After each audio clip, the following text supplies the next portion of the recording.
Alright guys? Alright, today I've got a video called I attempted my first Pokemon Nuzlocke. Yeah, as you guys know, the Pokemon is the most famous Japanese video games in the world. The most? Yeah, you can say that. Yeah, it's so famous, right? But I don't know what the Nuzlocke means. Is it Pokemon's name or is it just a person's name? I don't know at the moment. So yeah, let's see what it's like. Within the Pokemon community, there's a set of self-imposed rules you can add to the games to make them more challenging, called a Pokemon Nuzlocke. Oh, really? You can only catch the first Pokemon you run into per route. If a Pokemon faints, it dies, and you can't use it anymore. And you have to nickname your Pokemon to get more attached to them. That means if you aren't careful, you can technically lose a Pokemon game under those conditions. I've wanted to do a Nuzlocke for the longest time. I've started a couple in the past, but never actually got to finish any because busy. But today's the day that all changes. I decided to make a video on my first full attempt at a Pokemon Ruby Nuzlocke. Let's see how it went. After breaking free from the back of the moving truck my mom stuffed me in and introducing myself to the neighbor Brendan, the kid that I always thought was a monkey said that he heard screaming up ahead. Professor Birch is getting mauled by a level 2 Poochyena, so I let his Torchic out and she scratches the crap out of it. He gifts me Torchic for rescuing him, and I name her Teriyaki, my first Pokemon. Walking up the route more, I run into Brendan, who challenges me to a battle, where Teriyaki proceeds to also scratch the crap out of his Mudkip. Good job, Teriyaki. You're 2 for 2. Doing great. Professor Birch gives me 5 Pokeballs, and the Nuzlocke has officially started. I walked back up to catch my first Pokemon and ran into a Zigzagoon. Alright, not the best, but I can work with this. You know, I think we're gonna have a really awesome adventure. Wow. Dude, so Teriyaki one-shotted Zigzagoon with a critical hit scratch. By the way, all Pokemon is new to me. You know, in my age, Pikachu, and Hitokage, Fushigidane, etc. That is, in my age of Pokemon. Where are they gone? Scratch, but whatever. Contain your murder a little bit, alright, guy? Route 102 is right around the corner, and that's where I was able to catch Corn the Seedot. Look at us, couple of friends ready to take on the Hoenn region together. After watching the weird kid Wally struggle to catch his first Pokemon, I continued on to Route 104 and found a little Talo in the grass. Aggressive and screams and hungry?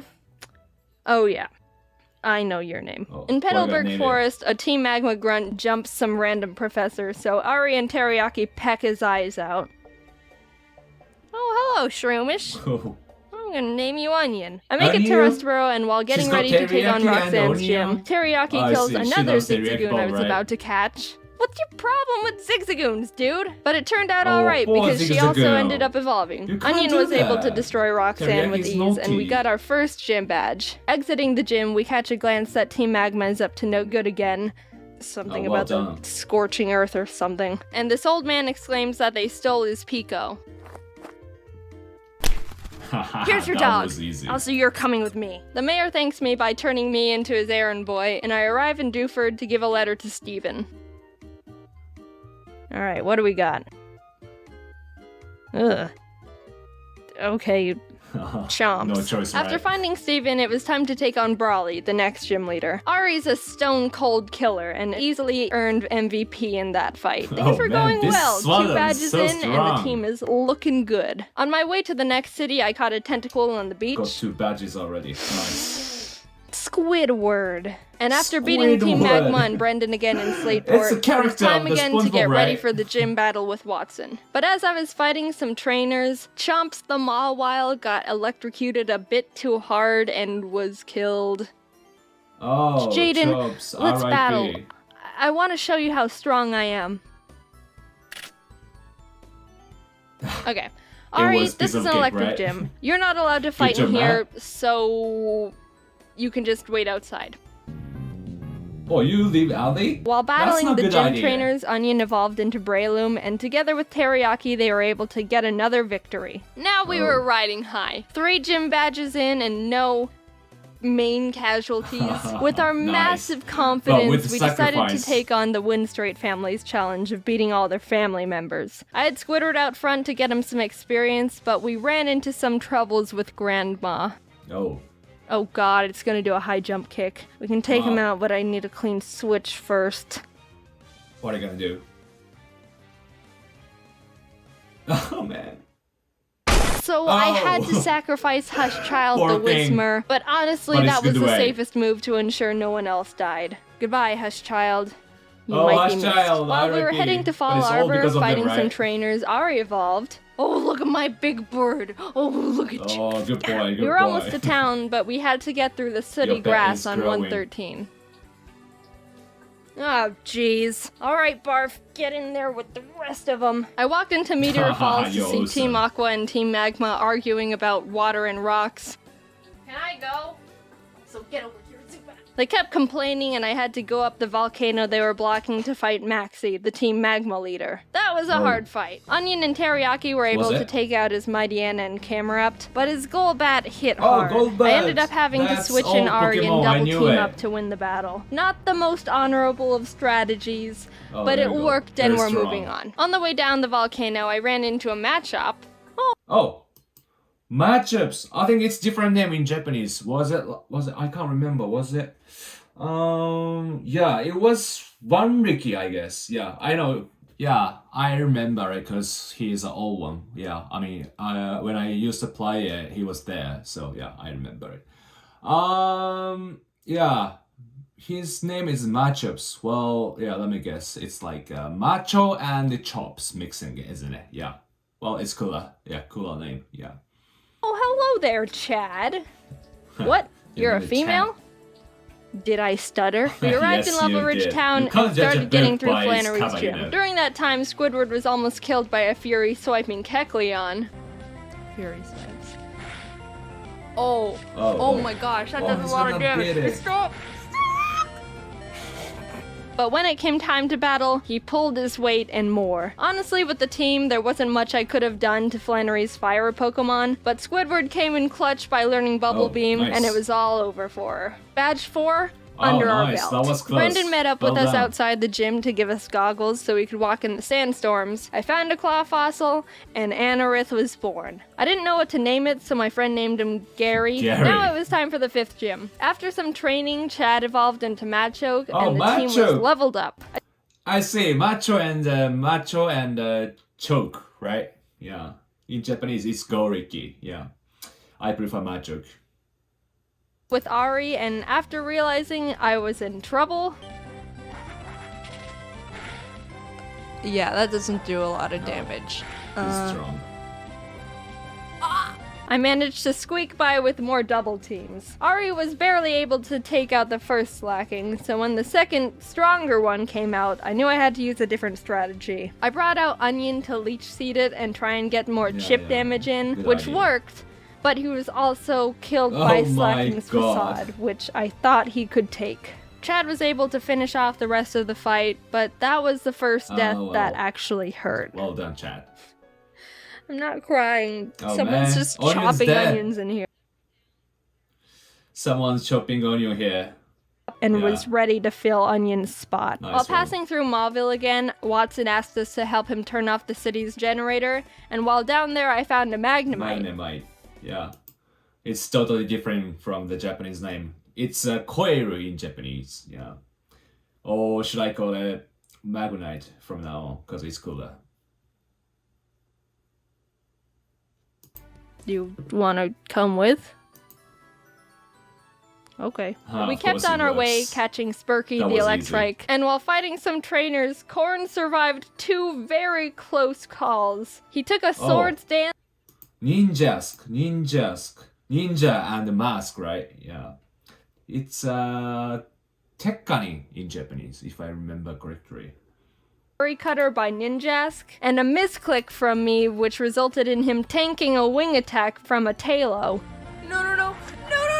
Corn, no, live more. Dude, Korn, I'm so sorry. You're such a trooper. Good news is Squidward evolved while training, so that's neat. We arrived in Fortree City, and this was the gym I was really nervous about. Not only did we not have a good team to take on a flying-type gym, but Winona's Altaria is notorious for sweeping teams if she sets up too many dragon dances. I went to the grass to train up the team, and the worst happened. Korn was killed by pin missile from a Zigzagoon.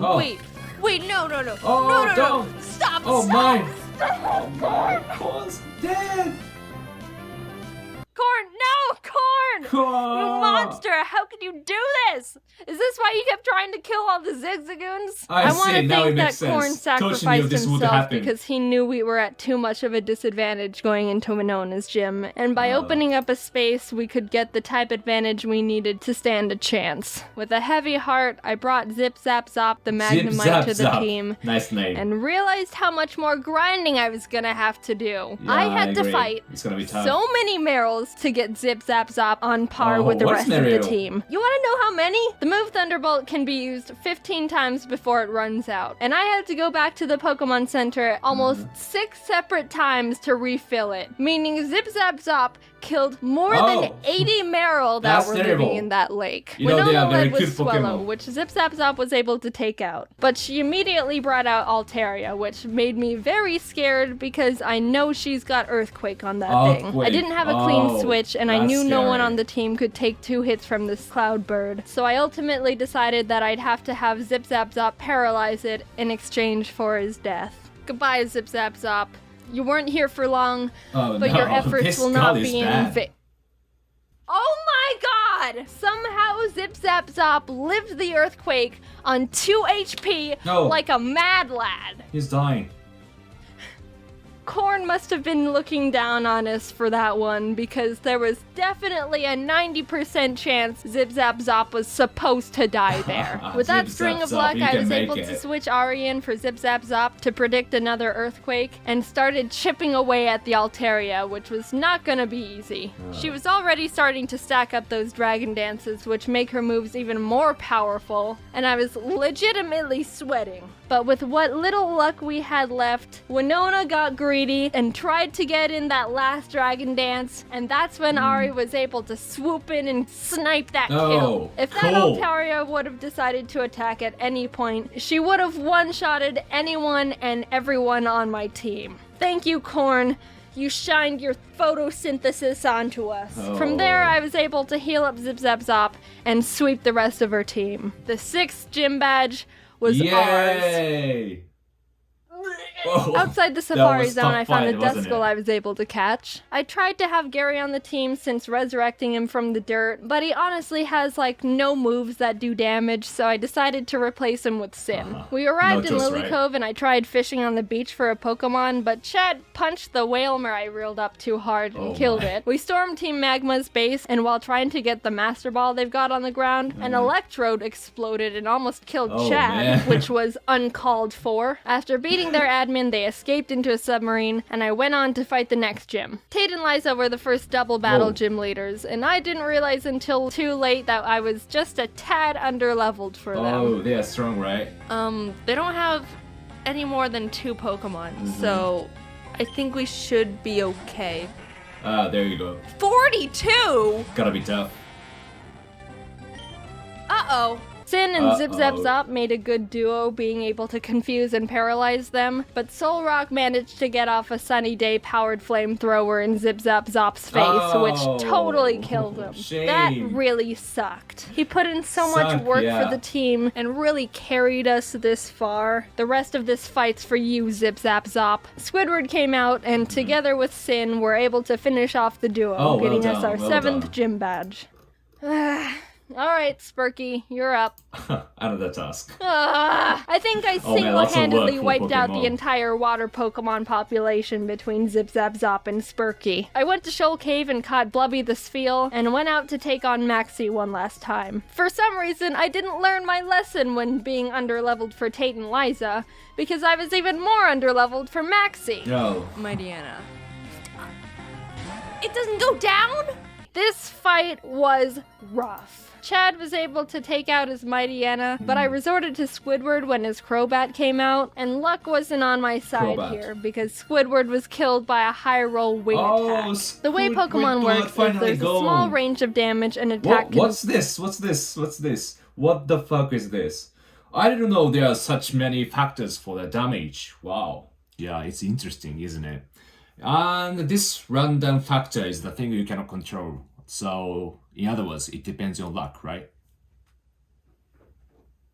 Based on chance. So even though it looked like Squidward could have lived 2 wing attacks, Maxie was able to get a low roll on the first one and a high roll on the second. which was the death of Squidward. But it wasn't time to give up. We had to persevere. For Squidward. Ari came in and took out the Crobat and lived on 1 HP when hit by Camerapt's rock slide. It was a tough battle, but we squeaked by. Barely. After that fight, I needed to take a step back and seriously grind up the team again. If we were just a bit more underleveled, we would have been murdered. Blubby joined the team and we got to work, eventually arriving in Sutopolis. Steven and the Sutopolis gym leader Wallace were there saying Groudon was in the cave because someone used the wrong orb and pissed him off. So I went in there, walked up to Groudon, and Master Balled him immediately. There's no way I'm fighting Groudon. Now get in the box. While fighting Wallace, Spurky was able to take out his Luvdisc and Celio. Sin beat his Whiscash, and Chad finished off the Milotic. The team was perfect. And after obtaining our final gym badge, I knew we were ready for the Elite Four. We got through Victory Road. Wally tried to fight us for the last time, but he just needs to stop. We exited the cave, and there it was. The final challenge. Here we go. Sydney was up first, and honestly, he wasn't a challenge at all. Chad and Teriyaki were able to take care of his team with ease. Phoebe wasn't difficult either, with Sin and Blubby being MVPs. Glacio was a bit tougher. Teriyaki was able to take out her Glalie, and Sparky could handle her Celios, but her Walrein was the big problem. Walreins are thick, can tank a lot of hits, and can do a lot of damage. I would know. Because I have one. I brought out Chad and she was able to get in a good amount of damage, but she was ultimately killed by Blizzard. Sin came out to try and confuse it, but it broke through the confusion and landed a Sheer Cold. Sheer Cold is a one-hit KO move. It has a 30% chance of hitting the target and will fail if the target Pokemon's level is higher than the user's. But even under all those conditions, it hit. And Sin was killed. Two great team members, down and out. Chad was with us for so long and pulled so much weight, and Sin got us through some really tough battles. Even with those losses, we were able to finish Glacia off and move on to the final Elite Four member, Drake. Drake's got a tough team, but we've got a Blubby, and she wanted revenge for her fallen comrades. She ice beamed every single one of Drake's Pokemon. Just a straight-up massacre. And with that, it was on to the last battle. Steven Stone. I was legitimately nervous. I led with Spurky to take out his Skarmory as quick as possible, and Blubby was able to take out his Claydol and Aggron, but then came his Metagross. What's that? Metagross is Steven's strongest Pokemon, see what it's like. So I needed to hinder it as much as I could before it started doing serious damage. I knew his Metagross had Earthquake, which would definitely take out most of my team, so I had to have Spurky Kamikaze to get a paralysis off. Blubby came out again, and after a lot of hard work, finally beat the Metagross by spamming Surf. Teriyaki was able to finish his Cradily, and his final Pokemon was Armaldo. Gary's final revenge for getting booted from the team. I brought out Blubby because Teriyaki was pretty weakened, and after realizing she gets two-shotted by him, I knew she was gonna have to die. So with a heavy heart, Blubby pulled off her last Surf, getting Armaldo in the red, and was killed. Teriyaki. The Pokemon who's been with us from the start, who's seen her friends die in front of her. The OG refused to let any more murder happen. Onion, Corn, Zip Zap Zop, Squidward, Chad, Sin, Spurky, Blubby. Their zeros and ones won't go down in vain. One good kick to the head, and we did it. We completed the Pokemon Ruby Nuzlocke. Teriyaki and Ari were the only survivors, but the whole team put in a lot of work to get us to number 1. A cheers to the true Mad Lads. Nice one. This is the ending. Yeah, that was pretty good. Yeah, it reminds me of my childhood, you know. Yeah, I mean, in my young age, Pokemon was really popular in Japan. I think you can say that the best video game at that time in Japan. So yeah, of course I used to play a lot, really a lot. But this, what was it? Nuzlocke rule. Yeah, it's really tough, isn't it? Because once it's dead, you can't use it anymore. Yeah, it's so tough, really tough. And by the way, her animation is really good, isn't it? It's really cute, pop, and funny. Makes you really fun, you know? So yeah, give it a thumbs up and subscribe if you like it, and any comments are appreciated. So, bye for now.